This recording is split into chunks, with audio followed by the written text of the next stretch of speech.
Okay. There you go. There you are. You're back. But now the audio's off.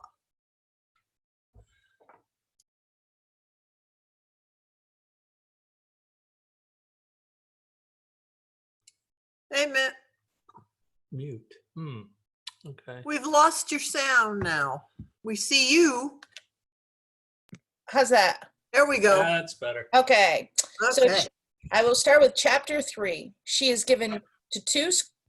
Now, before I go any further, in this chapter, they give you this little encapsulation at the beginning of each chapter, and it refers to Indian women as squaws. I just want to say, I want to recognize that squaw is a completely inappropriate word to use for a female Indian. However, I am going to read it as it was written, so I just want to clarify that I do acknowledge that squaw is inappropriate, but because this book was written in the early 1800s, it was a term that was used.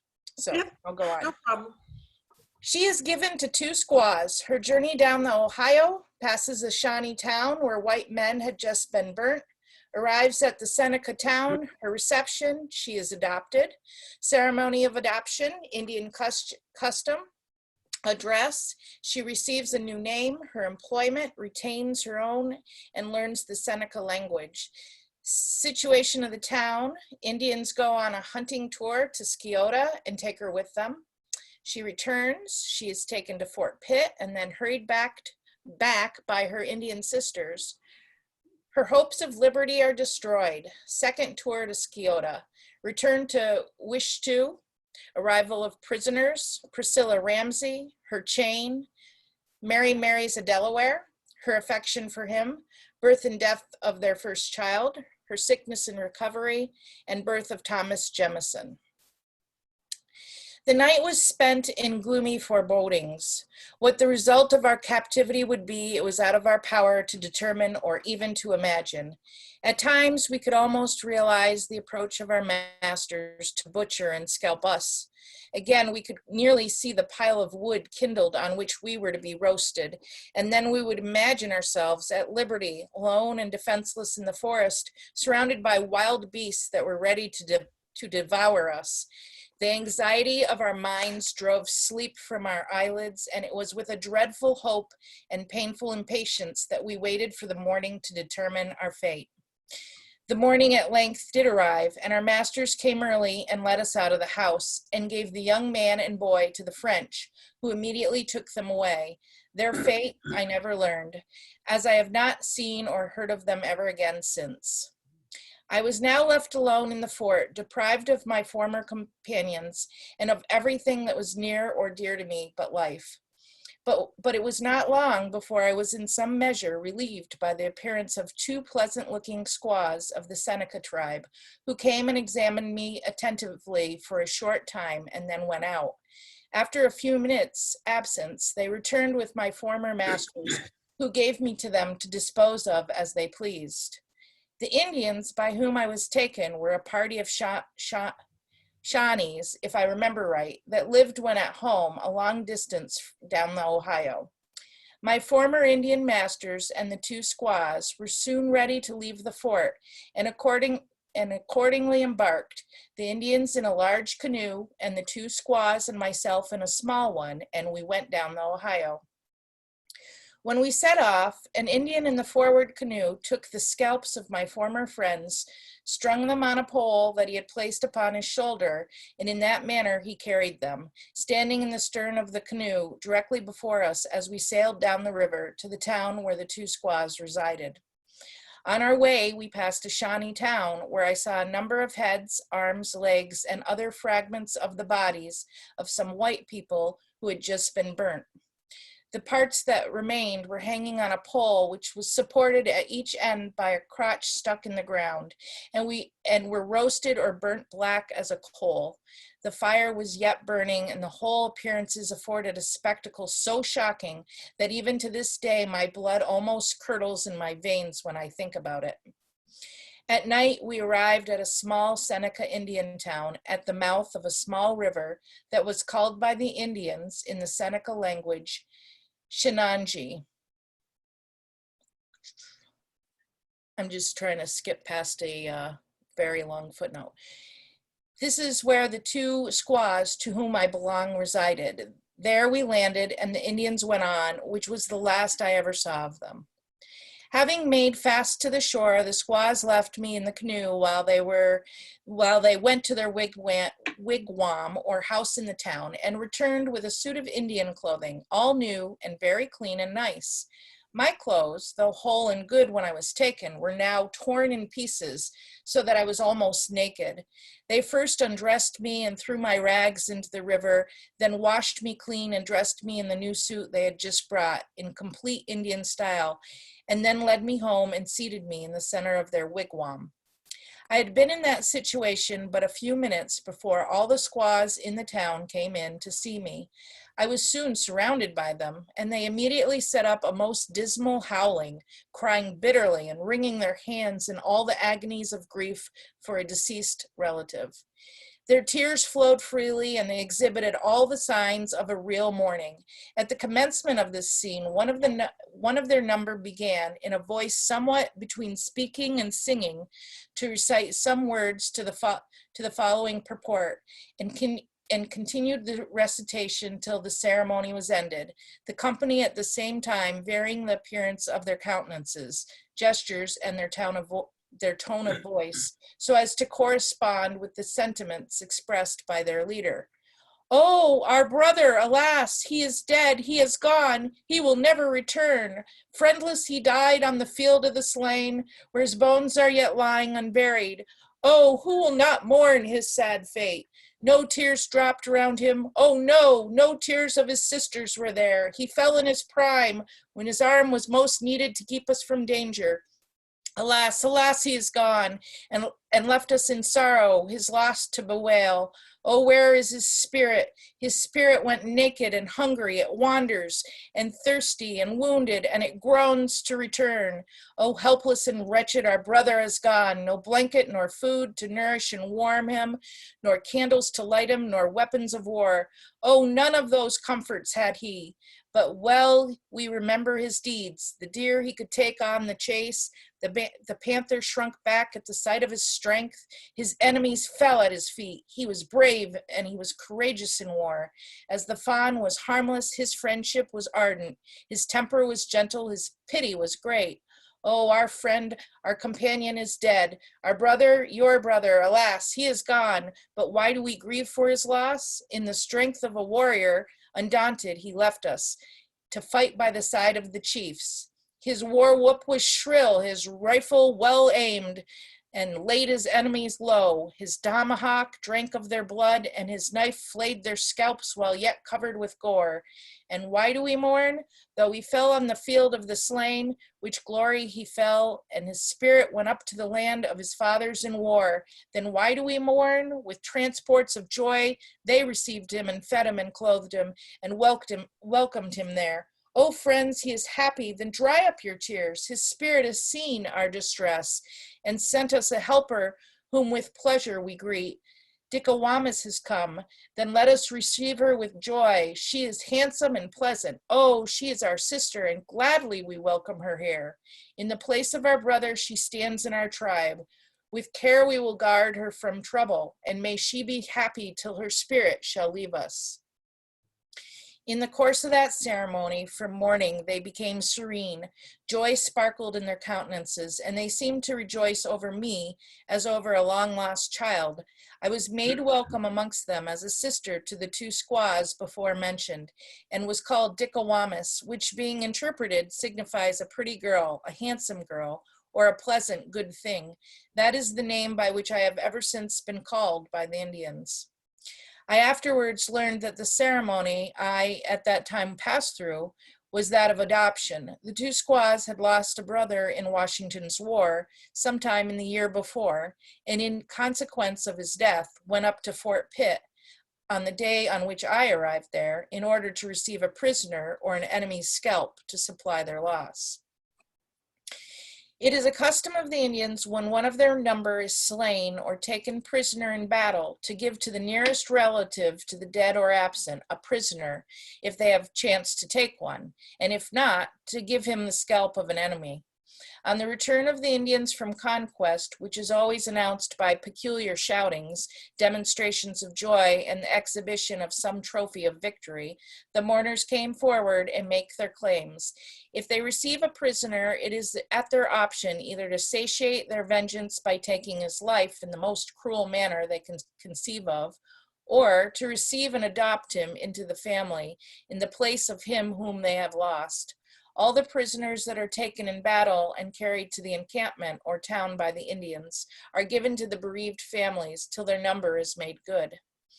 And unless the mourners have but just received the news of their bereavement and are under the operation of a paroxysm of grief, anger, and revenge, or unless the prisoner is very old, sickly, or homely, they generally save him and treat him kindly. But if their mental wound is fresh, their loss so great that they deem it irreparable, or if their prisoner or prisoners do not meet their approbation, no torture, let it be ever so cruel, seems sufficient to make them satisfied. It is family and not national sacrifices amongst the Indians that has given them an indelible stamp as barbarians and identified their character with the idea which is generally formed of unfeeling ferocity and the most abandoned cruelty. It was my happy lot to be accepted for adoption, and at the time of the ceremony, I was received by the two squaws to supply the place of their brother in the family, and I was ever considered and treated by them as a real sister, the same as though I had been born of their mother.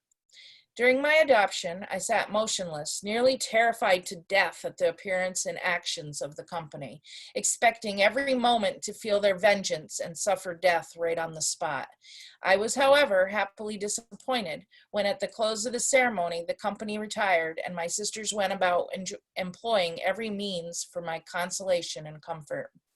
Being now settled and provided with a home, I was employed in nursing the children and doing light work around the house. Occasionally, I was sent out with the Indian hunters when they went but a short distance to help them carry their game. My situation was easy. I had no particular hardships to endure, but still the recollection of my parents, my brothers and sisters, my home, and my own captivity destroyed my happiness and made me constantly solitary, lonesome, and gloomy. My sisters would not allow me to speak English in their hearing, but remembering the charge that my dear mother had given me at the time I left her, whenever I chanced to be alone, I made a business of repeating my prayer, catechism, or something I had learned, in order that I might not forget my own language. By practicing in that way, I retained it till I came to Genesee Flats, where I soon became acquainted with English people with whom I have been almost daily in the habit of conversing. My sisters were diligent in teaching me their language, and to their great satisfaction, I soon learned so that I could understand it readily and speak it fluently. I was very fortunate in falling into their hands, for they were kind, good-natured women, peaceable and mild in their dispositions, temperate and decent in their habits, and very tender and gentle toward me. I have great reason to respect them, though they have both been dead a great number of years. The town where they lived was pleasantly situated on the Ohio River at the mouth of the Shenanjee. The land produced good corn, the woods furnished plenty of game, and the waters abounded with fish. Another river emptied itself into the Ohio, directly opposite the mouth of the Shenanjee. We spent the summer at that place, where we planted, hoed, and harvested a large crop of corn of an excellent quality. About the time of corn harvest, Fort Pitt was taken from the French by the English. Sorry, these footnotes are ridiculous. The corn being harvested, the Indians took it on horses and in canoes and proceeded down the Ohio, occasionally stopping to hunt a few days till we arrived at the mouth of the Scioto River, where they established their winter quarters and continued hunting till the ensuing spring in the adjacent wilderness, While at that place, I went with the other children to assist the hunters to bring in their game. The forests on the Sciota were well stocked with elk, deer, and other large animals, and the marshes contained large numbers of beaver, muskrat, and other small creatures which made excellent hunting for the Indians, who depended for their meat upon their success in taking elk and deer, and for ammunition and clothing upon the beaver, muskrat, and other furs that they could take in addition to their peltry. The season for hunting being past, we all returned in the spring to the mouth of the river Shenanjee, to the houses and the fields we had left in the fall before. There we again planted our corn, squashes, and beans on the fields that we occupied the preceding summer. About planting time, our Indians all went up to Fort Pitt to make peace with the British, and they took me with them. We landed on the opposite side of the river from the fort and encamped for the night. Early the next morning, the Indians took me over to the fort to see the white people that were there, It was then that my heart bounded to be liberated from the Indians and to be restored to my friends and my country.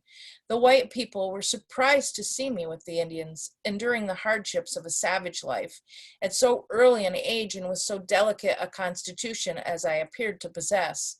They asked me my name, where and when I was taken, and appeared very much interested on my behalf. They were continuing their inquiries when my sisters became alarmed, believing that I should be taken from them. So they hurried me into their canoe and recrossed the river, took their bread out of the fire, and fled with me without stopping till they arrived at the river Shenanjee. So great was their fear of losing me or of my being given up in a treaty that they never ever once stopped rowing till they got home. Shortly after, we left the shore opposite the fort. As I was informed by one of my Indian brothers, the white people came over to take me back. But after considerable inquiry and having made diligent search to find where I was hid, they returned with heavy hearts. Although I had been with the Indians something over a year and had become considerably habituated to their mode of living and attached to my two sisters, the sight of white people who could speak English inspired me with an unspeakable anxiety to go home with them and share in the blessings of civilization. My sudden departure and escape from them seemed like a second captivity, and for a long time I brooded the thoughts of my miserable situation with almost as much sorrow and dejection as I had done those of my first sufferings. Time, the destroyer of every affection, wore away my unpleasant feelings, and I became as contented as before. We tended our cornfields through the summer, and after we had harvested our crop, we again went down to the river to the hunting ground on the Sciota, where we spent the winter, as we had done the winter before. Early in the spring, we sailed up the Ohio River to a place that the Indians called Wishto, where the river emptied into the Ohio on one side and another on the other. And that place the Indians built a town, and we planted corn. We lived 3 summers at Wishto and spent each winter on the Sciota. The first summer of our living at Wishto, a party of Delaware Indians came up the river, took up their residence, and lived in common with us. They brought 5 white prisoners with them, who, by their conversation, made my situation much more agreeable, as they could all speak English. I have forgotten the names of all of them except one, which was Priscilla Ramsey. She was a very handsome, good-natured girl, and she was married soon after she came to Wishto to Captain Little Billy's uncle, who went with her on a visit to her friends in the States. Having tarried with them as long as she wished to, she returned with her husband to Kanawata, where he died. She, after his death, married a white man by the name of Nettles, and she now lives with him, if she is living, on Grand River, Upper Canada. Not long after the Delawares came to live with us at Wishto, my sisters told me that I must go and live with one of them, whose name was Shenanjee. Not daring to cross them or to disobey their commands, with a great degree of reluctance I went, and Shenanjee and I were married according to Indian custom. Shenanjee was a nobleman, large in stature, elegant in his appearance, generous in his conduct, courageous in war, a friend to peace, and a great lover of justice. He supported a degree of dignity far above his rank, and he merited and received the confidence and friendship of all the tribes with whom he was acquainted. Yet Shenanjee was an Indian. The idea of spending my days with him at first seemed perfectly irreconcilable to me. But his good nature, generosity, tenderness, and friendship toward me soon gained my affection, and strange as it may seem, I loved him. To me, he was ever kind in sickness and always treated me with gentleness. In fact, he was an agreeable husband and a comfortable companion. We lived happily together till the time of our final separation, which happened 2 or 3 years after our marriage, as I shall presently relate. In the second summer of my living at Wichita, I had a child at the time that the kernels of corn had first appeared on the cob. When I was taken sick, Shenanjee was absent, and I was sent to a small shed on the bank of the river, which was made of boughs, where I was obliged to stay till my husband returned. My 2 sisters, who were my only companions, attended to me, and on the second day of my confinement, my child was born, but it lived only 2 days. It was a girl, and notwithstanding the shortness of the time that I possessed it, it was a great grief for me to lose it.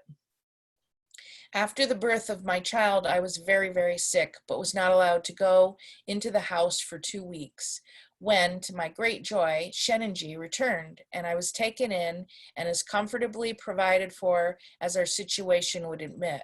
My disease continued to increase for a number of days, and I became so far reduced that my recovery was despaired of by all my friends, and I concluded that my troubles would soon be finished. At length, however, my complaint took a favorable turn, and by the time that the corn was ripe, I was able to get about. I continued to gain my health, and in the fall, I was able to go to our winter quarters on the Sciota with the Indians. From that time, nothing remarkable occurred to me till the 4th winter of my captivity, when I had a son born while I was at Sciota. I had a quick recovery, and my child was healthy. To commemorate the name of my much lamented father, I called my son Thomas Jemison. Chapter 4. She leaves Wichita for Fort Pitt in company with her husband.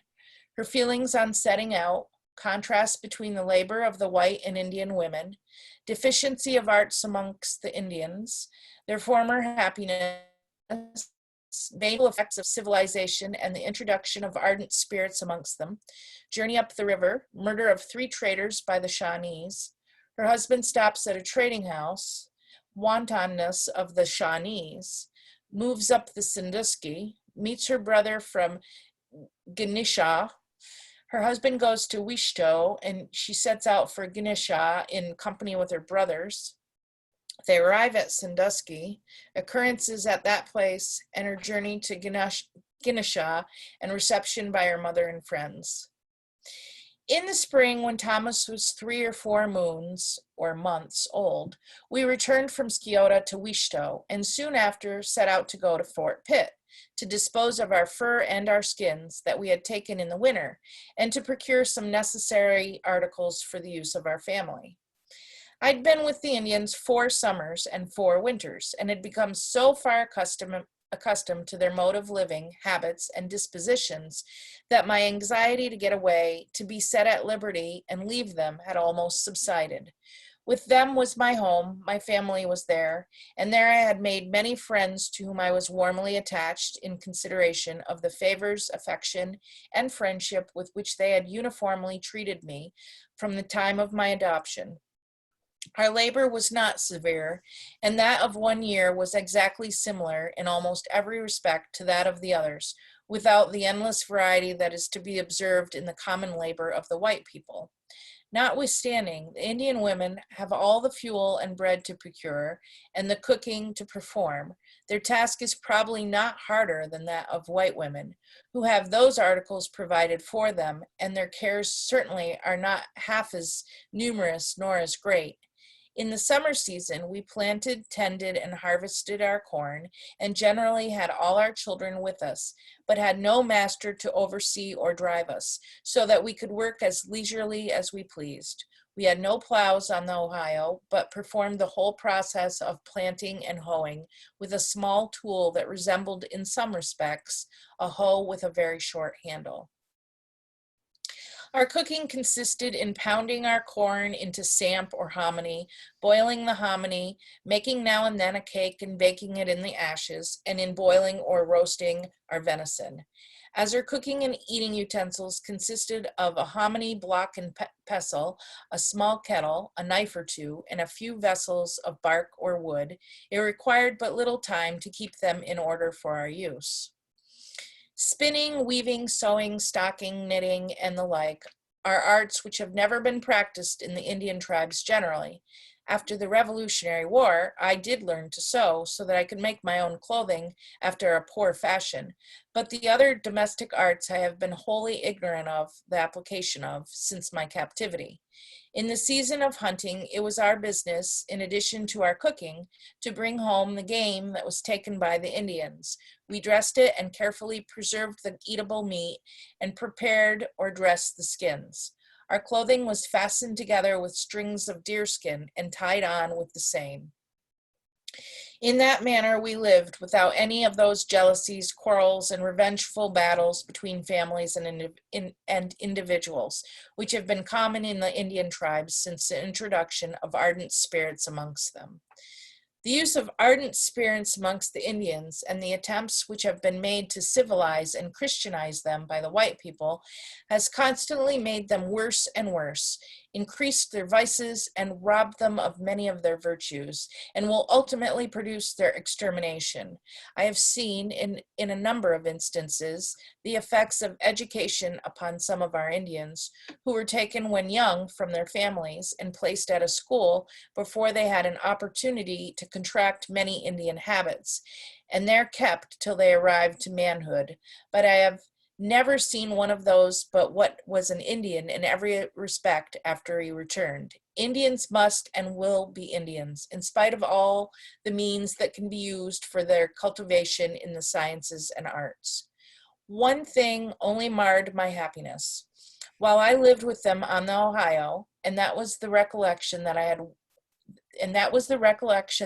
once had tender parents and a home that I loved. Aside from that consideration, or if I had been taken in infancy, I should have been contented in my situation. Notwithstanding all that has been said against the Indians in consequence of their cruelties to their enemies, cruelties that I have witnessed and had abundant proof of, it is a fact that they are also naturally kind, tender, and peaceable toward their friends, and strictly honest, and that those cruelties have been practiced only upon their enemies according to their idea of justice. At the time we left Wichita, it was important for me to suppress a sigh of regret on parting with those who had truly been my friends, with those whom I had every reason to respect. On account of a part of our family living at Ginesha, we thought it doubtful whether we should return directly from Pittsburgh or to go from thence on a visit to see them. Our company consisted of my husband, my 2 Indian brothers, my little son, and myself. We embarked in a canoe that was large enough to contain ourselves and our effects, and proceeded on our voyage up the river. Nothing remarkable occurred to us on our way until we arrived at the mouth of a creek, which Shenanjee and my brother said was the outlet of Sandusky Lake, whereas they said 2 or 3 English traders in fur and skins had kept a trading house but a short time before, though they were then absent. We had passed the trading house but a short distance when we met with 3 white men floating down the river, with the appearance of having been recently murdered by the Indians. We supposed them to be the bodies of the traders whose store we had passed on the same day. Shenanjee, being alarmed for fear of being apprehended as one of the murderers, if he should happen to go on, resolved to put about immediately, and we accordingly returned to where the traders had lived and there landed. At the trading house, we found a party of Shawnee Indians who had taken a young white man prisoner and had just begun to torture him for the sole purpose of gratifying their curiosity and exulting at his distress. They at first made him stand up while they slowly pared his ears and split them into strings. They then made a number of slight incisions in his face and then bound him upon the ground, rolled him into the dirt, and rubbed it in his wounds, some of them at the same time whipping him with small rods. The poor fellow cried for mercy and yelled most piteously. The sight of his distress seemed too much for me to endure. I begged of them to desist. I entreated them with my tears to release him. At length they attended to my intercessions and set him at liberty. He was shockingly disfigured, bled profusely, and appeared to be in great pain. But as soon as he was liberated, he made off in great haste, which was the last I ever saw of him. We soon learned that the same party of Shawnees had but a few hours before massacred 3 white traders whom we saw on the river and had plundered their store. We, however, were not molested by any of them, and after a short stay at that place, moved up the creek about 40 miles to a Shawnee town, which the Indians called Gagushaga, which being interpreted signifies a mask or a false face. The creek that we went up was called Kundusky. It was now summer, and having tarried a few days at Gagushkush, it's so hard to say, Gagushaga, we moved on up the creek to a place that was called Yiskawana, meaning in English open mouth. As I have before observed, the family to which I belonged was part of a tribe of Seneca Indians who lived at that time at a place called Ginesha, from the name of the tribe that was situated on a river of the same name, which is now called the Genesee. The word Ginesha signifies a shining, clear, or open place. Those of us who lived on the Ohio had frequently received invitations from those at Ginesha by one of my brothers, who usually went and returned every season to come and live with them, and my 2 sisters had been gone almost 2 years. While we were at Yiskahawana, my brother arrived there from Ginesha and insisted so strenuously upon our going home, as he called it, with him, that my 2 brothers concluded to go and to take me with them. By this time, the summer was gone, and the time for harvesting corn had arrived. My brothers, for fear of the rainy season setting in early, thought it would be best to set out immediately that we might have good traveling. Shenanjee consented to have me go with my brothers, but concluded to go down the river himself with some fur and skins, which he had on hand, and spend the winter in hunting with his friends and come to me in the spring following. That was accordingly agreed upon, and he set out for Wishto, and my 3 brothers and myself, with my little son on my back, at that same time set out for Ginesha. We came on to Upper Sandusky, to an Indian town that we found deserted by its inhabitants, in consequence of their having recently murdered some English traders who resided among them. That town was owned and had been occupied by Delaware Indians, who, when they left it, buried all their provisions in the earth in order to preserve it from their enemies, or to have a supply for themselves if they should ever chance to return. My brothers understood the customs of the Indians when they were obliged to fly from their enemies, and suspecting that their corn at least must have been hid, made diligent search, and at length found a large quantity of it, together with some beans, sugar, and honey, so carefully buried that it was completely dry and as good as when they had left it. As our stock of provisions were scanty, we considered ourselves extremely fortunate in finding so seasonable a supply with so little trouble. Having caught 2 or 3 horses that we found there, and we furnished ourselves with a good store of food, we traveled on till we came to the mouth of the French Creek, where we hunted 2 days, and from thence came on to Conowongo Creek, where we were obliged to stay 7 or 10 days in consequence of our horses having left us and straying out into the woods. The horses, however, were found, and we again prepared to resume our journey. During our stay at that place, the rain fell fast and had raised the creek to such a height that it was seemingly impossible for us to cross it. A number of times we ventured in, but we were compelled to return, barely escaping with our lives. At length, we succeeded in swimming our horses and reached the opposite shore, though I but just escaped with my little boy from being drowned. From Sandusky, the path that we traveled was crooked and obscure, but was tolerably well understood by my oldest brother, who had traveled it a number of times when going to and returning from the Cherokee Wars.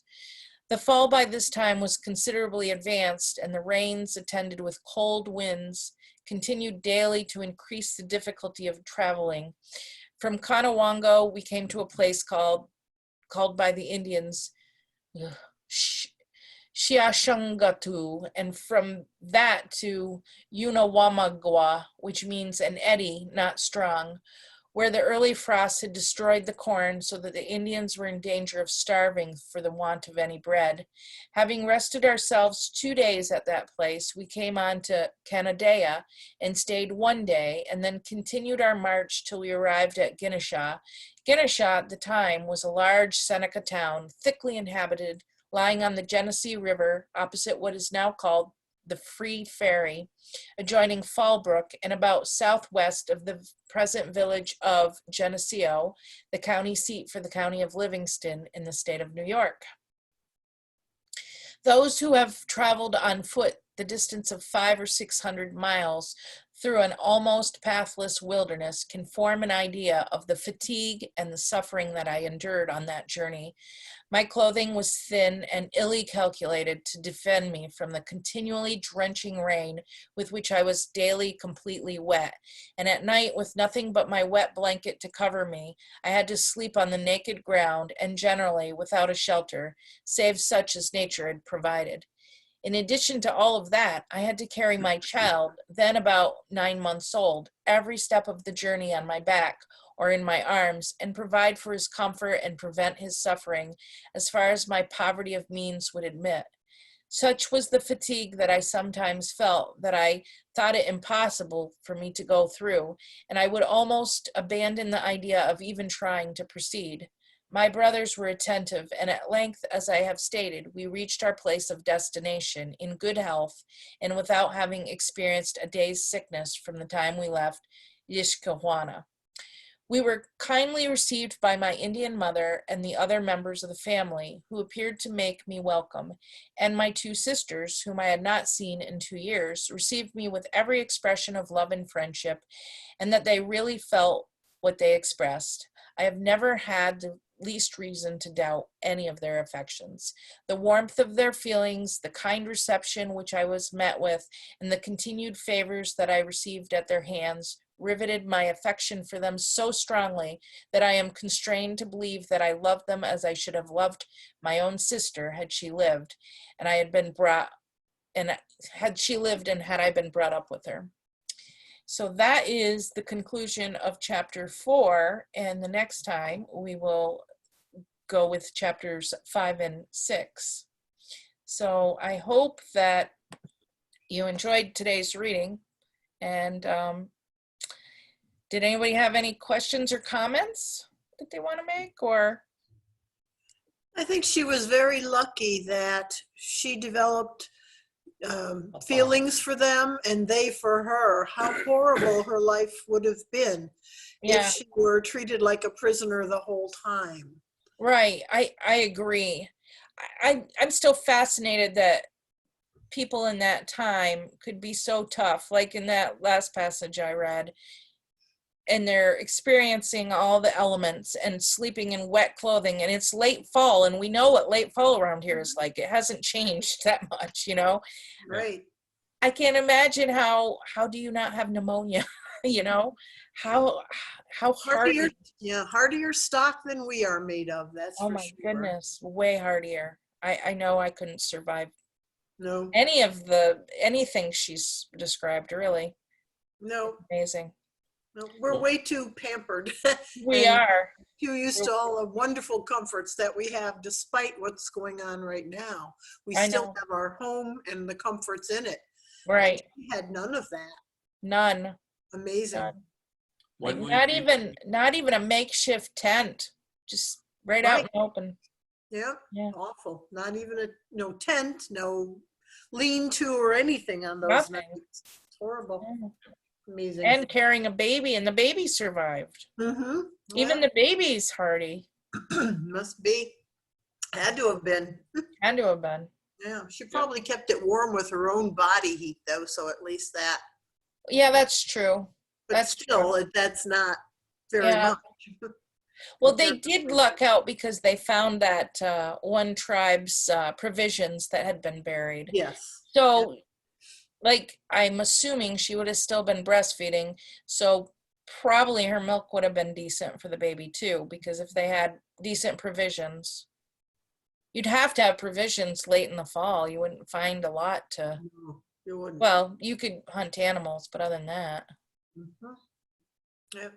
Marshall, what do you think? Do you have any comments? No, I'm enjoying it. Okay, Here's the good. story. My apologies for pronouncing some of these. We'd already. And I'm sorry, anybody in the future that's listening to a recording, if I've massacred one of the words. I'm doing my best. Yes, you are. Better you than me. That's all I have to say. Yeah, and they even in spots they're broken out phonetically, but it's still hard when you Right. don't, know the language. But Right. It would be me. So thank you again for Yes, doing thank this. you. yeah, we'll see you tomorrow. You Thank you will. for coming. Bye. Bye. Bye. Oh, we're not going. There we go.